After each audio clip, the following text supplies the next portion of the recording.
Le Sénégal a produit son premier baril de pétrole offshore à partir du champ de Sangomar. Woodside Energy Company a annoncé le 11 juin avoir produit et expédié avec succès le premier baril de pétrole du champ de Sangomar situé au large du Sénégal. D'un coût compris entre 4,9 et 5,2 milliards de dollars, cette première phase comprend un total de 23 puits dont 21 ont été forés et complétés. Ce projet marque un tournant majeur puisqu'il s'agit du premier projet d'exploitation pétrolière offshore du pays et représente une étape importante dans le secteur énergétique du Sénégal, ouvrant de nouvelles perspectives au pays en termes de production d'hydrocarbures.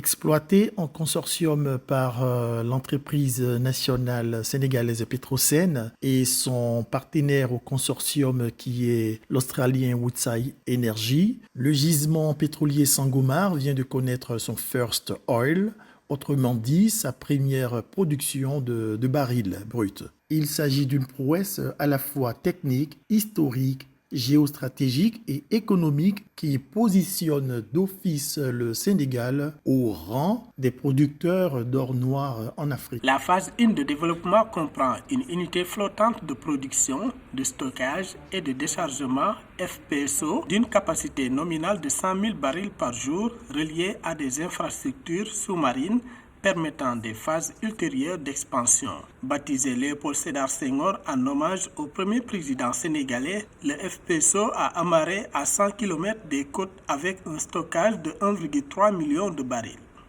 La plateforme flottante FPSO commise à l'exploitation de ce gisement, Sangomar, est d'une capacité de 100 000 barils jour qui propulsera directement le Sénégal au rang de pays producteurs émergents sans passer par la case initiale de producteurs mineurs. Pour le Sénégalais lambda, il s'agit effectivement d'espérer voir une répercussion assez intéressante sur les produits dérivés de cette production pétrogazière. Chiffré entre 4,9 et 5,2 milliards de dollars, l'estimation des coûts pour cette première phase reste dans les clés annoncées précédemment par Woodside. Le groupe prévoit de poursuivre les activités de mise en service et d'augmenter progressivement la production en 2024.